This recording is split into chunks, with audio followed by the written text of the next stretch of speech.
अस्सलाम वालेकुम। जी, आपको पता है जी हमारे चैप्टर नंबर 2 किनेमैटिक्स के लेक्चर चल रहे हैं, तो आइए चलते हैं आज के टॉपिक की तरफ। तो सबसे पहले जो डेफिनेशन हम स्टडी करेंगे वो है जी speed. The distance covered of an object in unit time is called speed. कोई भी जो ऑब्जेक्ट है जो वो डिस्टेंस कवर करता है, फासला तय करता है इन यूनिट टाइम, इकाई वक़्त में, एक वक़्त में, उसे स्पीड कहा जाता है। आइए ज़रा इसको डिटेल में बात करते हैं। बेटा यूनिट टाइम का मतलब है एक सेकंड, एक मिनट, एक दिन, एक हफ्ता भी हो सकता है। तो यूनिट टाइम जिसमें हम बात कर रहे हैं कि अगर हम स्पीड फाइंड करना चाहते हैं किसी बॉडी की एक सेकंड में, तो यूनिट टाइम एक सेकंड होगा।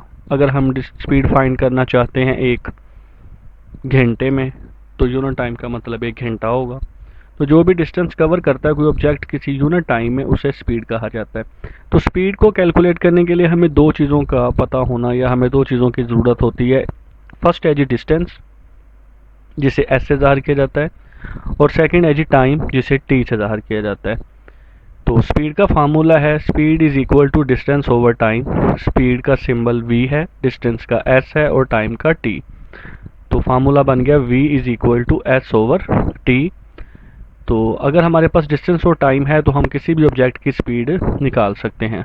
सिस्टम इंटरनेशनल की बात करें तो डिस्टेंस का यूनिट मीटर होता है, टाइम का यूनिट सेकंड होता है। तो यहाँ पर आप मीटर और सेकंड यूज़ कर सकते हैं। तो यहीं से हमारा डिस्टेंस का फार्मूला क्या बन सकता है जी, टी जो कि एस के नीचे डिवाइड हो रहा है वो वी की तरफ जाके मल्टीप्लाई हो जाएगा, तो फार्मूला बन जाएगा s is equal to v t. ये हमारा डिस्टेंस का फार्मूला है। स्पीड वेक्टर क्वांटिटी है या स्केलर, तो जाने कि स्पीड एक स्केलर क्वांटिटी है। यूनिट कैसे हम बना सकते हैं, तो स्पीड का फार्मूला क्या होता है जी, डिस्टेंस ओवर टाइम। डिस्टेंस का जो सिस्टम इंटरनेशनल में यूनिट है वो मीटर है, यानी डिस्टेंस असल में लेंथ होती है, तो लेंथ का यूनिट मीटर होता है। टाइम का यूनिट सेकंड होता है, तो सिंबल इसके यूज़ करेंगे m ओवर s, यानी मीटर पर सेकंड। और जब s ऊपर चला जाएगा तो वो -1 हो जाएगा, तो उसे मीटर पर सेकंड कहेंगे। इस तरह स्पीड का डिस्टेंस ओवर टाइम भी है, तो किलोमीटर और आवर में भी हम इसकी बात कर सकते हैं। किलोमीटर का सिंबल km है, आवर का सिंबल h है, तो स्पीड का एक और यूनिट बन जाता है किलोमीटर पर आवर। तो स्पीड के दो यूनिट जो आपकी बुक में इस्तेमाल होंगे, या तो मीटर पर सेकंड होगा या किलोमीटर पर आवर होगा। सिस्टम इंटरनेशनल में मीटर पर सेकंड बन जाएगा। नेक्स्ट है जी instantaneous speed. The speed of the vehicle that is shown by its speedometer at any instant is called instantaneous speed. जब भी कोई गाड़ी जो स्पीड शो करती है, तो आपको पता है गाड़ी में स्पीडोमीटर लगा होता है, स्पीडोमीटर आपकी गाड़ी की स्पीड को शो कर रहा होता है। किसी भी गाड़ी की जो स्पीड किसी लम्हे जो शो हो रही होती है, वो उस लम्हे की इंस्टेंटेनियस स्पीड कहलाती है। यानी कि आप गाड़ी चला रहे हैं और आपके साथ वाला जो सीट पे बैठा हुआ दोस्त है, वो आपका स्पीडोमीटर चेक करता है। उस वक्त आपकी स्पीडोमीटर पे जो रीडिंग आ रही है वो है जी 80 किलोमीटर पर आवर। तो उस लम्हे जो अब वो स्पीडोमीटर को देख रहा है, तो उस लम्हे की वो जो स्पीड होगी उसे कहा जाएगा इंस्टेंटेनियस स्पीड। और दूसरा है जी एवरेज स्पीड। क्या है जी, the average speed can be calculated. जो एवरेज स्पीड होती है कैलकुलेट करती, कैसे कैलकुलेट की जाती है, इसमें आप डिवाइड करते हैं टोटल डिस्टेंस जो ऑब्जेक्ट कवर कर रहा है, डिवाइड करते हुए किस पे जी, टोटल टाइम, जितना वो टाइम उस डिस्टेंस को कवर करने में ले रहा है। तो एवरेज स्पीड का फार्मूले से ही डेफिनेशन आप याद कर सकते हैं, डेफिनेशन से ही फार्मूला बना सकते हैं। तो एवरेज स्पीड का क्या फार्मूला है, total distance covered by an object divided by total time taken by the object to cover the distance. तो ये एवरेज स्पीड है जी। वेलोसिटी क्या है जी, the net displacement of a body in unit time. देखिए पीछे हम स्पीड में पढ़ के हैं जब distance covered of an object in unit time. Velocity में डिस्टेंस के बजाय डिस्प्लेसमेंट कवर होता है। बाकी यूनिट टाइम से मुराद वही है, एक सेकंड या एक मिनट या एक घंटा या एक दिन, जैसा भी। तो डिस्टेंस अगर कवर हो रहा है तो स्पीड है जी, अगर डिस्प्लेसमेंट कवर हो रहा है तो वो वेलोसिटी है। वेलोसिटी का फार्मूला है जी डिस्प्लेसमेंट ओवर टाइम। सिंबल में अगर इसकी बात करें तो डी ओवर टी। और वेलोसिटी एक वेक्टर क्वांटिटी है, और इसका यूनिट भी स्पीड के जैसे ही मीटर पर सेकंड है या किलोमीटर पर आवर। अगर आप इस डायग्राम को देखें तो यहाँ पर आपको ऊपर डिस्टेंस दिखाया जा रहा है और नीचे डिस्प्लेसमेंट दिखाया जा रहा है।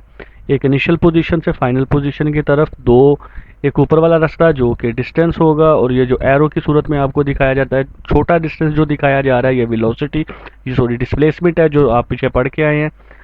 Length of the path between two point is distance, the shortest distance between two point is called displacement. तो ऊपर डिस्टेंस है और नीचे डिस्प्लेसमेंट है। अगर डिस्टेंस कोई भी कवर गाड़ी कर रही है तो उसकी स्पीड होगी, अगर कोई बॉडी डिस्प्लेसमेंट कवर कर रहा है तो उस ऑब्जेक्ट की वेलोसिटी कहा जाएगा, क्योंकि इसमें एरो लगा हुआ है, डायरेक्शन की बात हो रही है। तो बेसिकली स्पीड और वेलोसिटी में जो फ़र्क है वो डायरेक्शन का ही होता है। आइए इनका डिफरेंस देखते हैं। स्पीड और वेलोसिटी का क्या डिफरेंस है जी? स्पीड में डिस्टेंस कवर होगा, the rate of change of distance, distance cover हो रहा है, रेट टाइम को कहते हैं।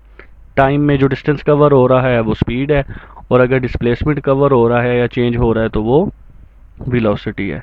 स्पीड एक स्केलर क्वांटिटी है और वेलोसिटी एक वेक्टर क्वांटिटी है। Speed never give the idea about the direction of motion. Speed हमें ये नहीं बताती कि मोशन किस डायरेक्शन में हो रही है, जबकि वेलोसिटी हमें ये आइडिया देती है कि मोशन किस डायरेक्शन में हो रही है। Speed has only magnitude, speed की मैग्नीट्यूड भी होती है, स्पीड की मिकदार होती है, और स्पीड के साथ अगर डायरेक्शन को भी शामिल कर लिया जाए तो वो वेलोसिटी बन जाती है। तो अगर स्पीड में सिर्फ क्वांटिटी डिस्कस होती है और स्पीड के साथ अगर डायरेक्शन की बात भी की जाएगी तो वो वेलोसिटी हो जाती है। एक डायग्राम देखते हैं जी Majid. Speed is simply how fast you are travelling. Speed हमें सिर्फ ये बताती है कि आप कितना तेज़ जा रहे हैं, आप कितना तेज़ ट्रैवल कर रहे हैं। जैसा कि इस कार की स्पीड आपको दिखाई जा रही है, this car is travelling at a speed of 20 metre पर सेकेंड। जबकि वेलोसिटी क्या है जी? Speed in a given direction, एक खास डायरेक्शन में, जैसा कि कार ट्रैवल कर रही हो एक वेलोसिटी 20 मीटर पर सेकेंड की स्पीड से इन ईस्ट डायरेक्शन, ईस्ट की तरफ जा रही है। तो जब डायरेक्शन की बात की जाएगी तो अब स्पीड की बजाय हम टर्म जो इस्तेमाल करते हैं वो वेलोसिटी होती है। नेक्स्ट है जी टाइप्स ऑफ वेलोसिटी। दो तरह की वेलोसिटीज आपको मिलती हैं, यूनिफॉर्म वेलोसिटी और नॉन यूनिफॉर्म वेलोसिटी। यूनिफॉर्म का मतलब होता है बेटा एक जैसा या एक जैसी, और नॉन यूनिफॉर्म का मतलब होगा डिफरेंट, मुख्तलिफ। यूनिफॉर्म वेलोसिटी एक जैसी velocity. If the speed and direction of a moving object does not change, अगर स्पीड या सिमत ऑब्जेक्ट की चेंज नहीं हो रही, यानी एक बॉडी की स्पीड भी वही है, 30 किलोमीटर पर आवर है या 60 मीटर पर सेकेंड है, तो वो एक ही कांस्टेंट स्पीड के साथ जा रहा है और उसकी डायरेक्शन भी नहीं बदल रही, यानी वो ना तो लेफ्ट राइट टर्न ले रही है, तो फिर उस बॉडी की जो वेलोसिटी होगी उसे यूनिफॉर्म कहा जाएगा। और अगर स्पीड बदल जाए किसी ऑब्जेक्ट की, या डायरेक्शन बदल जाए, या दोनों ही चेंज हो जाएं, दोनों में से एक चीज़ चेंज हो या दोनों ही चेंज हो रही हैं, तो उसकी जो वेलोसिटी होगी उसे कहा जाएगा नॉन यूनिफॉर्म वेलोसिटी। स्पीड कब कम हो सकती है जी, या ज़्यादा हो सकती है? आप एक्सेलरेट कर दें, आप गाड़ी को स्लो कर दें तो स्पीड चेंज हो जाएगी। आप टर्न ले लें, लेफ़्ट राइट जैसा भी टर्न लेते हैं तो डायरेक्शन चेंज हो जाती है।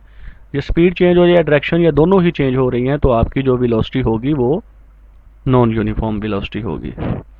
नेक्स्ट है जी एक्सेलरेशन। तो एक्सेलरेशन की डेफिनेशन है rate of change of velocity is called acceleration. Velocity में जो चेंजिंग आती है टाइम के लिहाज से, रेट का मतलब टाइम है, पीछे भी आपको बता चुके हैं। जो वेलोसिटी चेंज होती है किसी टाइम के लिहाज से उसे एक्सेलरेशन कहा जाता है। तो एक्सेलरेशन का फार्मूला है जी change in velocity over time. Velocity के चेंज होने से क्या मुराद है जी? एक वेलोसिटी फाइनल होती है और एक वेलोसिटी इनिशियल होती है। फाइनल जो आखिर वाली वेलोसिटी होगी या बाद वाली वेलोसिटी होगी, और वी आई इनिशियल वेलोसिटी जो पहले वाली वेलोसिटी होगी। तो आपको फाइनल वेलोसिटी में से इनिशियल वेलोसिटी को माइनस करना है और टाइम पे डिवाइड करना है कितने टाइम में वो वेलोसिटी चेंज हो रही है, तो आपको एक्सेलरेशन मिल जाता है। तो एक्सेलरेशन का यूनिट क्या है? मीटर पर सेकेंड स्क्वायर। यहाँ हम एक्सेलरेशन को समझते हैं जी, जैसा कि acceleration of a moving car. एक कार है जिसकी स्पीड है जी 30 मीटर पर सेकेंड, और 10 सेकेंड के बाद क्या हो जाती है जी 35 मीटर पर सेकेंड। तो कार ने क्या किया जी? कार ने एक्सेलरेट किया। तो अब यहाँ से जो कार की वेलोसिटी चेंज हुई है तो उसके नतीजे में क्या प्रोड्यूस हो जाएगा? एक्सेलरेशन। अगर किसी कार की स्पीड बढ़ रही है तब भी एक्सेलरेशन पैदा होता है, लेकिन तब वाला एक्सेलरेशन पॉजिटिव होता है। अगर किसी कार की वेलोसिटी कम हो रही है तब भी एक्सेलरेशन पैदा होता है, लेकिन वो एक्सेलरेशन नेगेटिव होता है। तो एक्सेलरेशन की दो टाइप्स होती है, पॉजिटिव एक्सेलरेशन और नेगेटिव एक्सेलरेशन। पॉजिटिव एक्सेलरेशन में वेलोसिटी इंक्रीज होती है और नेगेटिव एक्सेलरेशन में वेलोसिटी या स्पीड डिक्रीज होती है। इसी तरह टाइप्स ऑफ एक्सेलरेशन है जी, एक्सेलरेशन की भी दो टाइप्स हैं, यूनिफॉर्म और non uniform. If rate of change of velocity is constant, अगर वेलोसिटी में जो चेंजिंग आ रही है वो बिल्कुल ही एक जैसी है तो एक्सेलरेशन को हम यूनिफॉर्म कहेंगे। अगर हर वेलोसिटी में जो चेंजिंग आ रही है किसी भी टाइम में वो एक जैसी है तो वो एक्सेलरेशन यूनिफॉर्म होगी। अगर वेलोसिटी चेंज हो रही है या डायरेक्शन चेंज हो रही है या दोनों ही चेंज हो रहे हैं, उसके नतीजे में जो एक्सेलरेशन पैदा होगा वो नॉन यूनिफॉर्म एक्सेलरेशन होगा।